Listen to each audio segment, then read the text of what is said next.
Hello and welcome everybody, and thank you guys for joining me once again. My name is Wilkie and I'm here with the first Kritika online guide, and this guide is going to be about the element system or the elements available in Kritika Online. There seems to be a lot of miscommunication and misinformation being spread on a variety of social media, Reddit, the forums and Discord servers and things like that.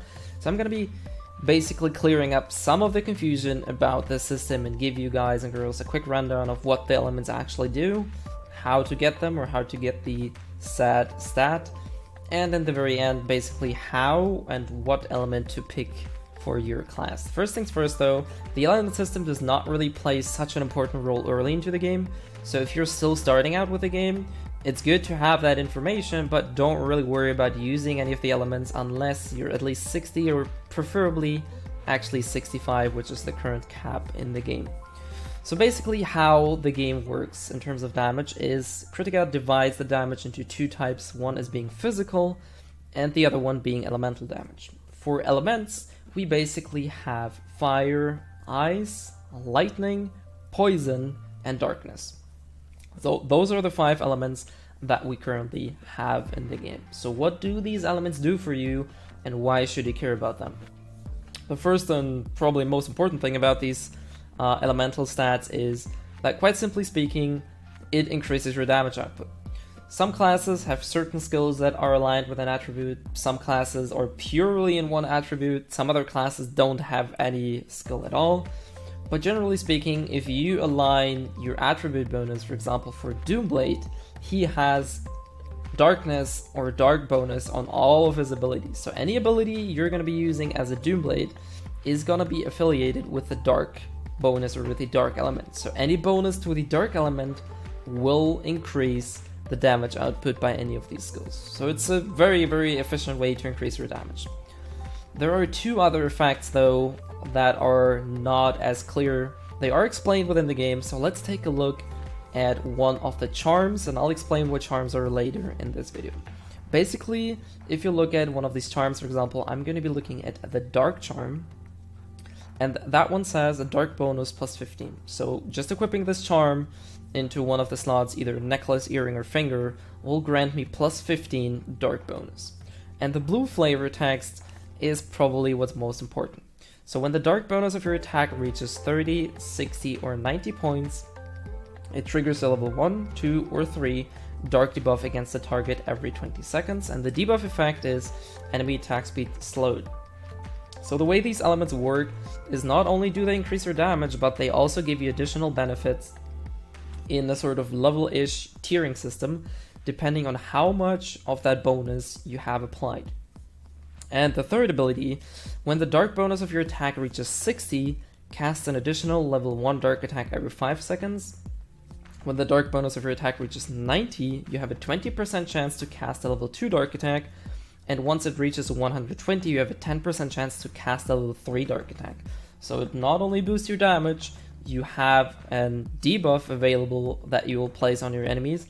On top of that, you also get an additional elemental attack to that.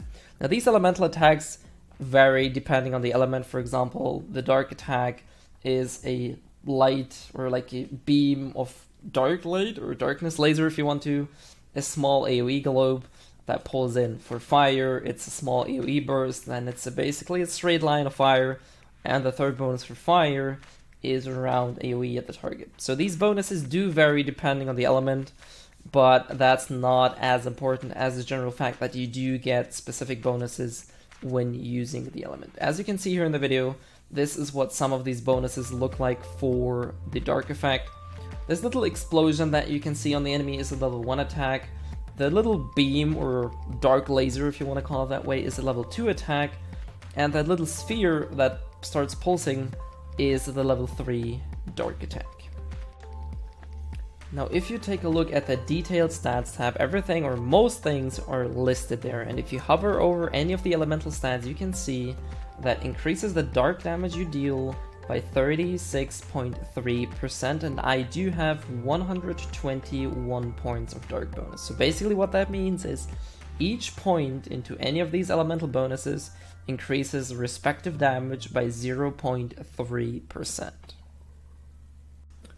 So let's talk about how to get the elemental bonus. So there's basically 4 ways you have to go about in order to increase and start building up each of these elemental stats to your liking. The first one is through item appraisal. In case you don't know what item appraisal is, whenever you get an item, be it through drop or exchange from an NPC through boss souls or crafting, it'll come with a variety of fixed stats, but also basically random stats, which are called appraised stats. And if you just hover over one of my items, for example, and hold the control key, it'll pop up with a little window displaying which of these stats are basically always there and which of them are appraised. And as you can see, the third bonus on my helmet is the dark bonus. So that's one way on how to get them.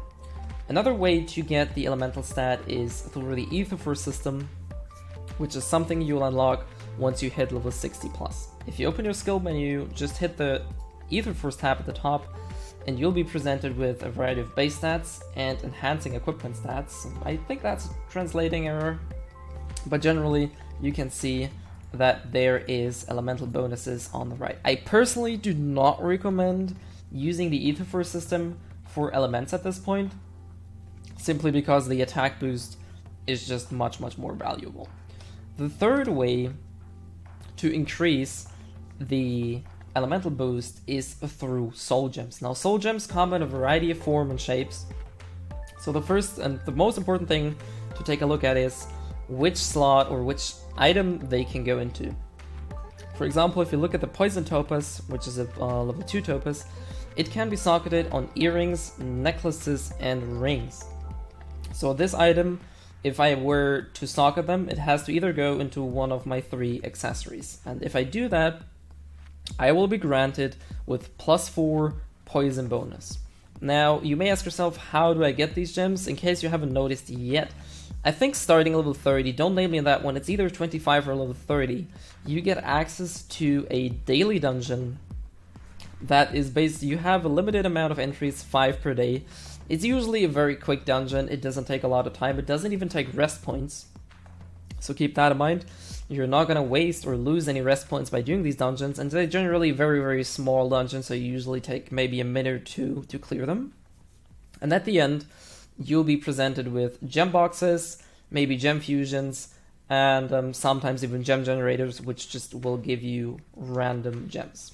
The other way to do that is you can go to the soul gem processor, or also called Gemforge, and that way you can either randomly craft gems. So for example, if I just take these 2 and I can fuse them to get a random gem, or if you have set soul gem fusion coupon, you can basically pick whatever you want. So let's just say I want a dark topaz.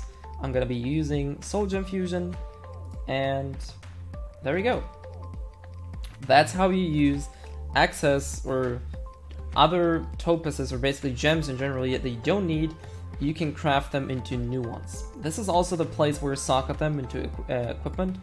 All you have to do then is put your equipment in, carve out a soul gem socket, and then you're good to go. As you can see, this one will be taking, for example, chest, leg, or foot. So I could go put the deadly ruby in there. This is basically how you socket gems. And also, if you just want to remove them, all you can do is just pop them out, and then you're done. For the last part, which is also the most commonly used and, in my opinion, the most efficient way, is we initially already looked at the charms. So if you take a look at one of these charms in my inventory, we already looked at the dark charm. It goes similarly to the soul gems, it goes into specific slots. So for example, this dark charm goes into necklace, earring, or my ring. So I can use 3 of those, up to 3 of those charms, or basically 1 charm in each slot, so up to 3 charms, to boost my elemental damage even further. And if you take a look at my necklace, you can see that I have a dark charm of evasion 3 in there, which gives me 19 evasion and 33 dark bonus. Similar to the soul gems, you can get the charms by accessing the daily dungeon. If you go to the portal at the bottom and switch between daily and normal, that's also another way to get charms. Then you have 2 other options. The other option is in Starhenge, which is currently the endgame area in the closed beta, and I assume it's going to be the endgame area in open beta as well. If you go to the NPC called Cerulean, she has a variety of rewards for you. For example, you have a high-grade elemental charm choice box. That one will cost you orange Critium fragments, which you can find by clearing the Starhenge dungeons. And if you left-click on that one, you can basically see what's in there. So this one is a box that once you buy it, you can pick one of these gems or charms, so you don't actually random one of those, but you get to pick one of those. For example, bonus attack or certain things like that. There's also things called fire charms or elemental charms, which I will be covering in the latter part of the video. And there's one last way on how to combine, similar to the Soul Gem way, on how to combine charms you don't need into new one. And what you basically have to do is craft a charm melder. For example, the basic one is obviously used for the level 1 charms, so we're just going to craft one of those. Yes. Then you're going to go to your inventory, go to consumables, right click it, and then just right click whichever charm you want to use. So I'm going to use a fire charm. It doesn't matter, you can use 2 of the same type. It does absolutely not matter what combination you put in. It's going to be random. Then you hit enter, and you're going to be presented with a new charm. Now I got a new fire charm, and there's a small chance that when combining these charms, instead of getting another level 1 charm, you potentially can get a level 2 charm. So that's also a way to get upgraded charms. So for the last part of my video is which element should you pick and how to determine that element. We're just going to take a look at my Doomblade, which I'm currently on. So for Doomblade, or basically for any class, the way to do that is you go into your class or into your skill system, and then you just start looking at some of your skills. For example, this one has physical slashing and element darkness. And oh joy, for Doomblade, literally every skill Doomblade has is for the darkness element. So for Doomblade, it's pretty much a no-brainer that you're gonna boost your darkness element. So the way you do that is, as I said, you'll use one of the ways that I described earlier in the video.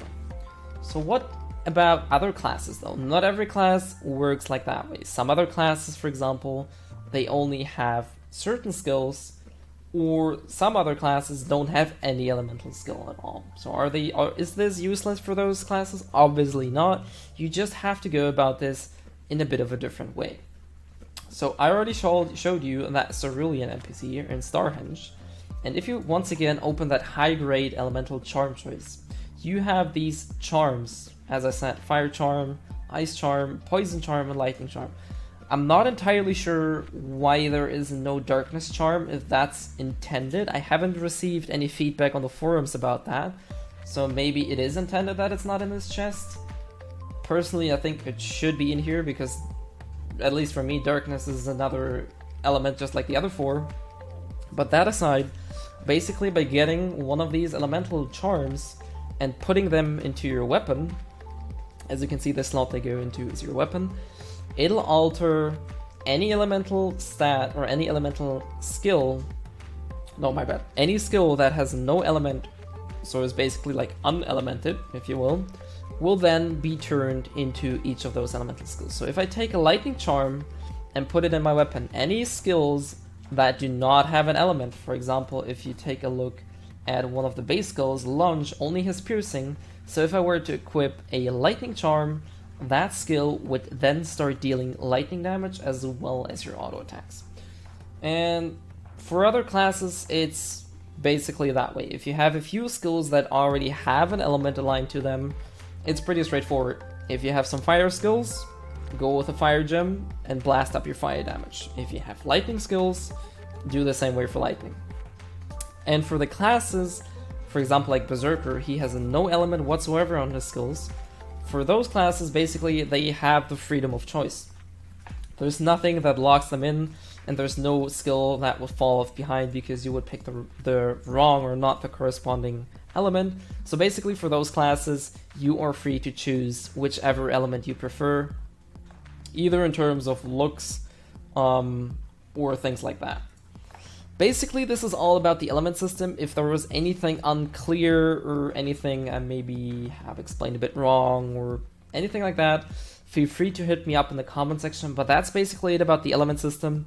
As I said, do not worry about the elements at the beginning of the game. Start worrying about it once you're 60 or preferably 65, and you start collecting gear that you will keep for a bit longer. Then the element effect, or rather the element system, can actually help you clear dungeons quite easily. Anyways, hopefully you guys and girls found this helpful, and it'll help to clear up some of the confusion revolving around the element system. I'll probably continue making some of these baseline guides to explain core mechanics of this game in order to set you up for open beta. As I said, I'm a bit reluctant to make these guide videos because open beta might change things. I'm pretty certain though that the element system is definitely gonna stay that way. Anyways, hopefully you found this helpful, and as always, leave your feedback down below if there's anything unclear or you still have questions. Other than that, hopefully I catch you guys next time.